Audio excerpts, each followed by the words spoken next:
Team Tonight, a comedian recently voted one of the 100 most powerful women in Britain. Yes, not only is she hilarious, she can also toss a caber and drag a tractor using just her teeth. It's Sarah Millican. And a comedian who is famous for his compulsive obsessive disorder. And yes, I said that the wrong way round on purpose, just to unnerve him. It's John Richardson. And on Mack's Team Tonight, he's the comedy legend that gave us the anarchic shooting stars. We're no strangers to anarchy here. David Mitchell's not even wearing a tie tonight. It's Bob Mortimer. The Homeland star who left Birmingham to go to Hollywood, but says one day he wants to return. Oh, he is a good actor. It's David Harewood. And so we begin with round one, Home Truths, where our panellists read out a statement from the card in front of them. Now, to make things harder, they've never seen the card before, so they've no idea what they'll be faced with. And it's up to the opposing team to sort the fact from the fiction. Okay, Bob, you're first up tonight. Thank you. I once set fire to my house with a box of fireworks. David Mitchell's team. Was this on purpose? It was done out of ignorance. What age were you? I was somewhere around about 7. I want to know where you grew up, where a 7-year-old can buy a box of fireworks. I bought them in the shop near where I lived in Middlesbrough. It was a box for 2 and 6 of Standard fireworks. That was the brand. Standard brand. That sounds exciting. Standard fireworks. Yeah. A normal level of excitement will be endeavoured. For a bonfire night, you will forget. But it says Standard, but then it's... Well, that is standard for a firework. Yeah. So you're in your home, and you're 7 or 8 years old. I'm 7 and I'm on my own, yeah. On your own? Yeah, and on one of the fireworks, I think it was the sparklers, it said, not suitable for indoor use. Mm-hmm. Which at that age makes you think, that means they're okay. Could you just not read the word not when you were playing? Did you think not was the brand? Oh, lovely. I love that not brand food. It's not for human consumption. I know that logic that says, well, people have obviously tried them indoors. I've discovered they're not suitable. Yeah. So therefore, I won't use them indoors because I want to live. If you look at a big firework, it won't say not suitable for indoors. It's obvious. Yeah. Right. But on the sparklers, they chose to put it on. So what happened? I lit the sparkler. The sparks went into the box of fireworks, a standard box, and set them off. And I carried the box of fireworks, now beginning to light, into the kitchen, and I threw them into the kitchen. I thought it would be more suitable. I think you're right. The kitchen, of all the rooms, is the most suitable for fireworks, isn't it? Because of the oven, the gas, the stove, there is fire naturally in the kitchen. Yeah, there's a lot of, and it's more wipe down, yes. Less cloth. So what happened then? They went off in the... what was the sound like? Was it bing? No, these were only standard. And, I remember, as I'm sat here now, wiping the scorch marks off the floor and thinking that my mum's going to kill me. Yeah. So I'm going to be in big trouble. Then I went back into the living room. Unbeknownst to me, I dropped one. And the living room was completely engulfed in flames. It sounds to me that if you're on your own at home at 7, your mum's pretty laid back anyway. She said, son, will you sit here and look after these fireworks? Out to the bingo! So you lit the sparkler. A spark went into the standard box. Yes. The box starts to go. You go, uh-oh, I must get them into the most suitable room for fireworks. Yes. The kitchen. No need to go beyond the kitchen to the outdoors. Yeah. Mum said don't go out.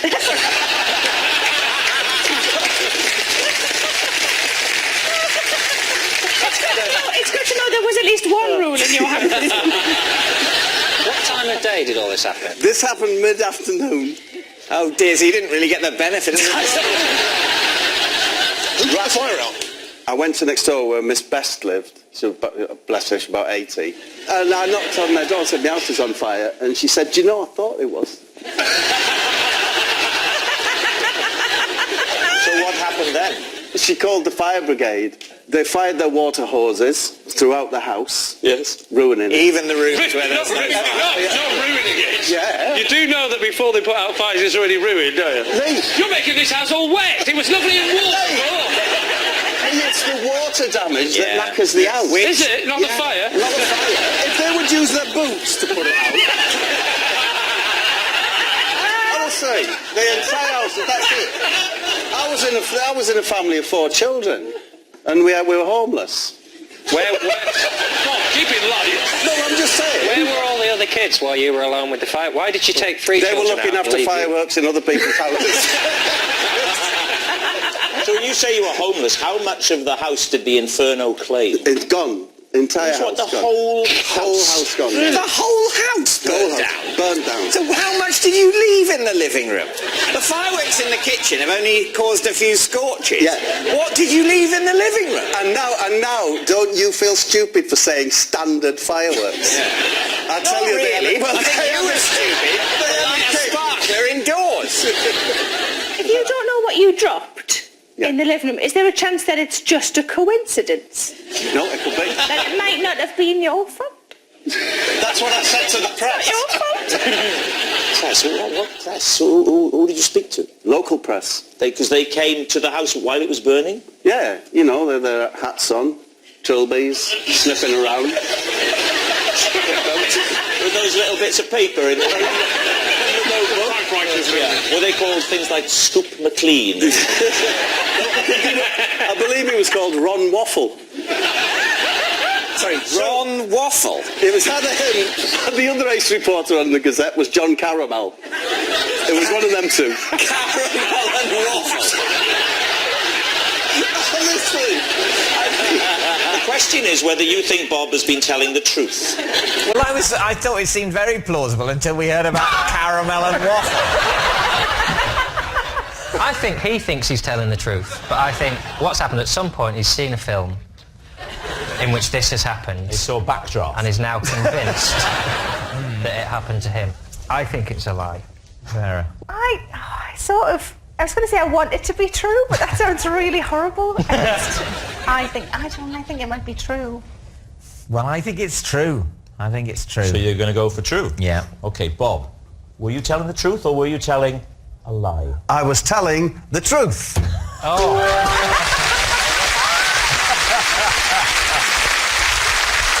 Yes, it's true. Bob once set fire to his house with a box of fireworks. John, you're next. When I'm stressed, I often take a water-free bath. Water-free baths, Liam, his team.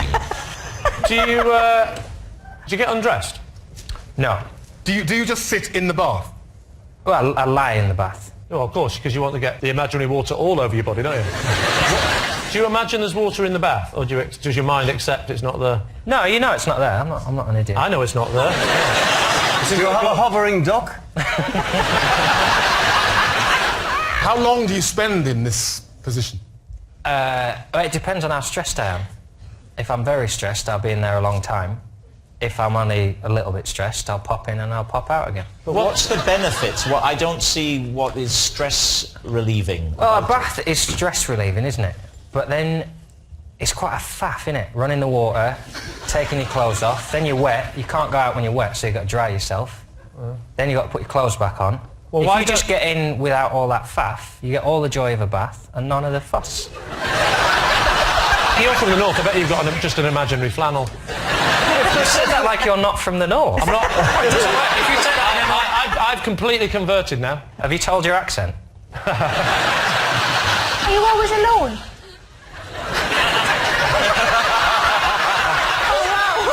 Sarah, do you mean in life or in the bath? Whichever one he wants to answer.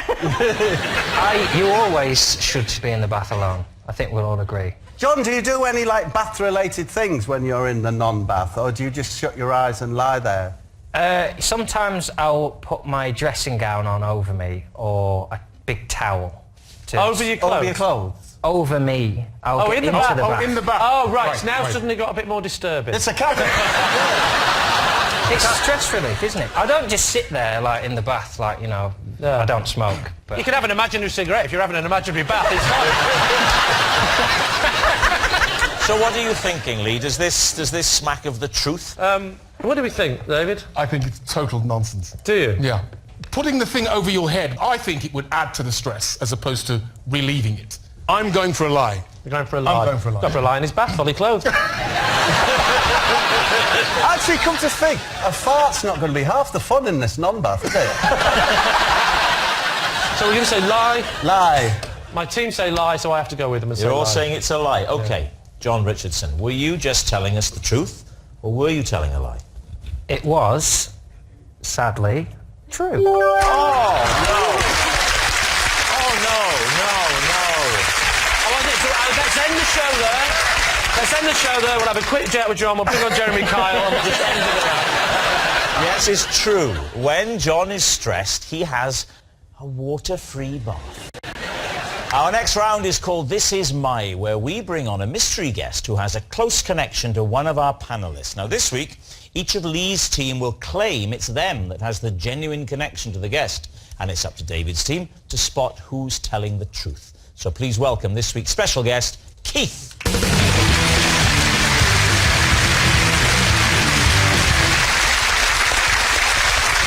So, Bob, first of all. Bob, what is Keith to you? This is Keith. He's my oldest friend, and when we were at school together, we hid a dictaphone in the classroom ceiling to confuse our teacher. David Harewood? This is my old teacher, Keith. I once had to claim I wasn't me when I met him in a cafe, as I was in character preparing for Homeland. And finally, Lee, your relationship with Keith. This is Keith and his hawk. Yes. Yeah, I'll admit, David, it's a difficult start. Well, go with it. Yeah.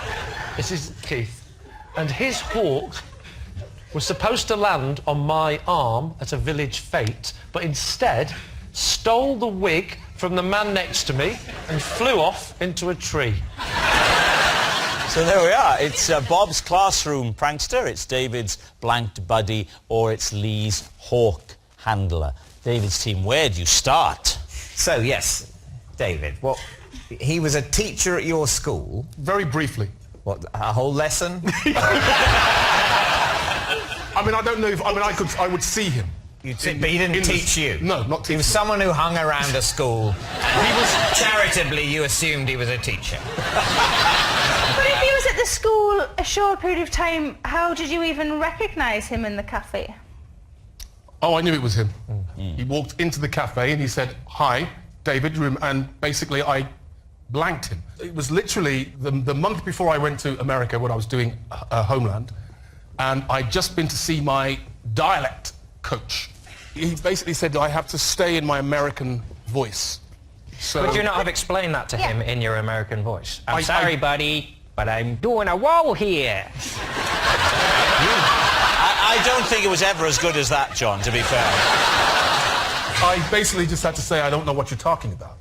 Oh, I'm remembering you now. Do the voice a bit more I said straight. I don't know what you're talking about. Ooh, that did weird things to me. So your dialect coach said, you're in this role, you need to stay in this character. Yeah. Now the lesson's over, let's go to a very public place. Yeah. We are likely to encounter several people. Well, that's what you have to do. You have to stay in that voice. You have to have the confidence to stay in your voice. Why can't you just, like, turn it on like an actor? Oh, that's a cheap shot, Sarah. I have to say I did phone him up afterwards and apologise. So you had his number. You stayed in touch with the teacher you barely remember. Would it be fair to say the hawk's looking a bit more plausible? So, David, who would you like to question next? Bob, remind us of your allegation. When we were at school together, we hid a dictaphone machine in the ceiling tiles to interrupt the lesson. So not to record, but to play stuff? Yeah. What sort of stuff? Well, it was important to keep a gap at the beginning, so we let it run for about 15 minutes. and then there was the noise of a fly. For a brief period, then another period, to confuse the teacher. Where would you get the noise from the fly? You'd make the noise. We'd make the noise ourselves, Well, yeah. let's I'm hear not your paying fly for no noise. fly to do it. Let's hear your fly. You know, It does sound like a Can I fly. hear your bee? we didn't do a bee. Do you know how to do a bee? Just like that fly. Oh A no, bit louder. it's more wholesome if it's a bee, isn't it? Show me the difference, David. Well, I don't know. I'm not. Do well, it. I'd say okay. A bee would be a sort of a foot. Like, No, that's a whereas a bumblebee. fly is Yeah. Very good. That's good. Right, Very he's good. right. Do you see the way he just slipped straight in and out? So So yes, there was hide it. silence, Yeah. then a little bit of fly, silence, a little bit of fly, and then quite loudly, but not to frighten anyone, the word wolf.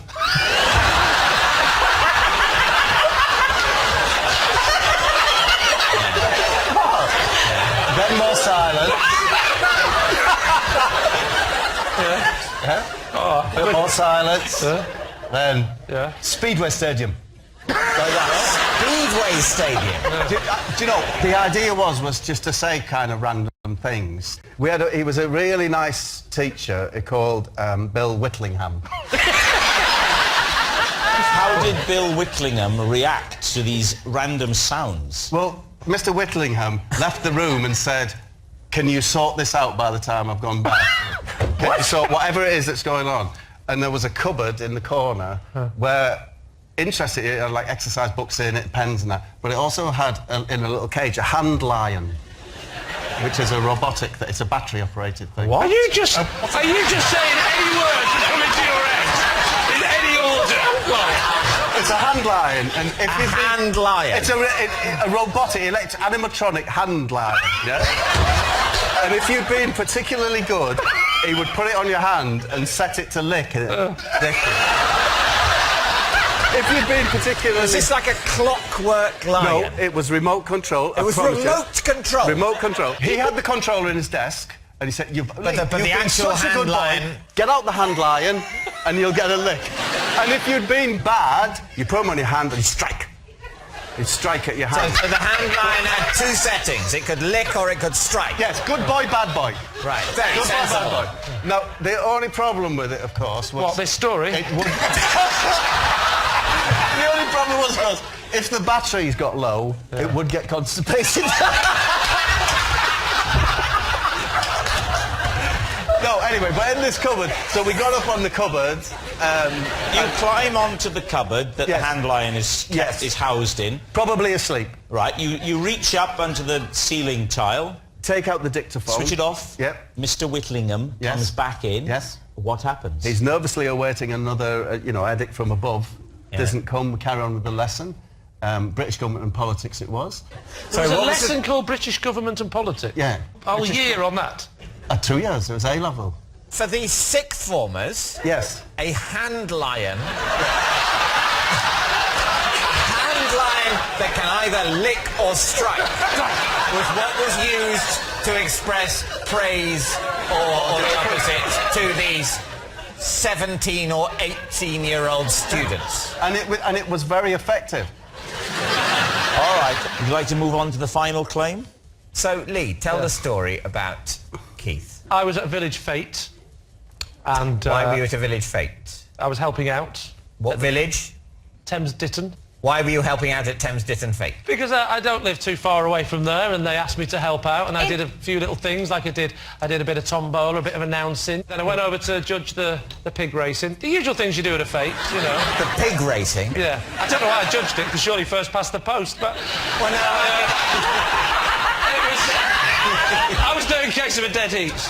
and what happened with the hawk and Keith and the wig? One of the things I had to do was to volunteer to stand there and learn. He had the little headpiece on where he'd teach the crowd basic falconry, I believe we call it. I'd stick the glove on and then hold this little thing. I don't know what it was, but I'm doing this. A I'm bit small nervous. morsel of meat. Thank God you've been to one, because I haven't. Yeah. I'm holding a small morsel of meat. Then what happens? And then... Then the swan comes The down. swan came down. So the hawk comes over, right? It comes over. There's a person missing from this story, and it's the mayor, right? The local mayor. I can't say it in I always Mayor. The mayor. The mayor, right? The So mayor you're of standing London. next to a horse. Yeah, so the local... So the mayor is doing his bit, but the mayor has got a wig on, right? The hawk flies over to go and land on my hand, but he lands on the mayor's head, and so he gets caught up in his what should we call them? Talons. He gets caught up in the talons, and then in the sort of panic, the bird sort of... And he can't release this wig, and he flies off, and he goes into the tree. I said, why didn't he go for the meat? And he said, I genuinely think the gold chain caught his eye. There was a bit of confusion for a second, and he just did a bit of an emergency landing on a mare's wig at Thamesden Fate. What's there not to believe? At that point, did you cry, oh no, the mare's hers over there?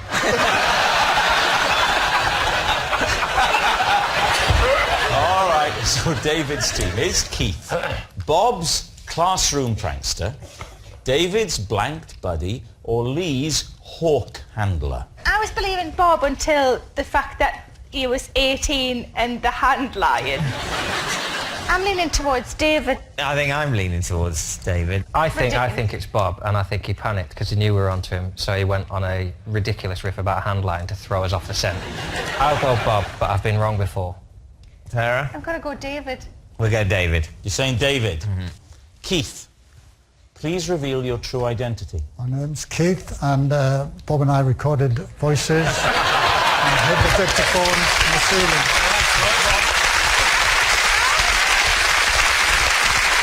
Yes.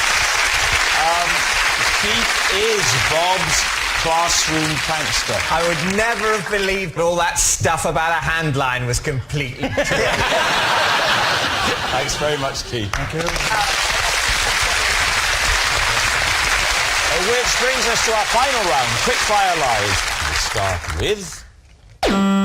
It's Sarah Millican. Possession. There's a box under your desk. Would you pop it on the desk? And then first of all, read out the card that's inside before you show us what the possession is. This is my cat cam. I put it around my cat's neck for a week to film what it got up to because I believed it was him who kept turning the kitchen tap on. Okay, let's take this item out and pop it on the desk. Right, Lee's team, cat cam. So you're saying that you thought the cat might be turning the tap on? Yes. We know it wasn't John. So you put the cat cam on the cat for how long? For, well, generally like an hour at a time, but while I was out. So the cat's clever enough not to be turning this tap on when you're in? Well, yeah, because I would just see him doing it, and then I would know it was him. If he could do the tap, were you not worried that he could turn the camera off? No, because the tap's like one of those ones where that's quite fiddly. And how do you see the picture? You connect it to a computer? Yeah, it's Is there just a got a USB on there? USB thing, yeah. Oh, I see, okay. You attach it to the computer, and how long you're watching? An hour at a time? Well, you fast forward it. I'm not sitting Oh, just the watching... highlights. You're doing the highlights. Yeah. Go on. The big question is: Was it the cat? Not so far, but it's still Somebody's sort of turning the taps on when you go out of the It's house. kind of a work in progress. So when you come I back... hope he's not watching, because then... Don't worry, turn this off. Can I ask you a question? Yes. Why didn't you attach the camera to the tap? Oh. Thank you. What's the name of your cat, Sarah? It's called Chief Brody. And the personality, is he a scratcher? He is a scratcher. On bits of furniture? Arms. Yeah. Well, that's not so much of a worry. It's the furniture is more the thing, isn't it? Is it? Thanks. Can I ask why you're so worried about the cat turning the taps on when you've got something in your house that's attacking you? I wouldn't mind if But it's he's turning the still tap on if it's scratching my face. Well, that's because you're not a cat lover. No, but I don't like things that scratch. Well, don't get a cat then. Am I the weirdo here? Yeah. With a show of hands, yes. That's so lovely to hear, because usually it's me. What colour is your cat, Sarah? Ginger. Pink collar, ginger cat. Would you? It's red. It's not Would pink. you? Pink. It's red. Oh, please, it's pink. It's red. Shut your face. Red and ginger, devil's finger. That's what they say. Who says that? They do. Is that what your mum used to And they're say? still saying it. So what do you think, Lee? Is she telling the truth? What do we think, Bob? I'm saying it's a lie. You're saying it's a lie. David's saying it's... Possibly true. Well, I'll lie. Okay, you're saying lie. Sarah, truth or lie? It is a lie. Yes, it's a lie. Sarah didn't put a cat cam on her cat. Next. It's David Harewood. I can balance a banknote on my nose. When did you first find this out? When I was about 13. Is it flat, or is it sort of like that? It's sort on its edge? Yes. And I would balance it on like that. What, straight like up? that? Yes. Yeah. On your nose? Kind of like that. So that the end of Yes. the note Yes. is along your nose there, Yeah. going upwards. Yes. And what's your technique for... Because I imagine the problem with that is that the note would immediately fall off. I What's have your to kind technique of- for preventing that? Zen. Zen. Is that a type of glue? What do you think, David? Does this have the ring of truth for you? I don't think it does. I think it's an odd mixture of something that would be impossible and not that impressive anyway. So what do you think? We think it's a lie. I think it's a lie. Three of you, all three of you think it's a lie. Okay. David Harewood. Truth or lie? It is true. Whoa!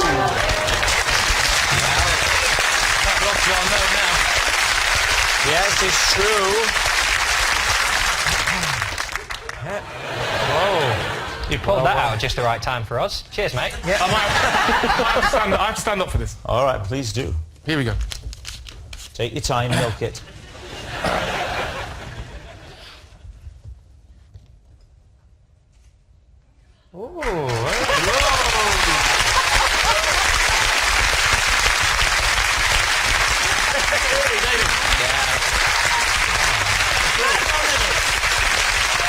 Very impressive. Yes, it's true. Oh, and that noise signals time is up. It's the end of the show. And I can tell you that Lee's team have triumphed by 3 points to 2.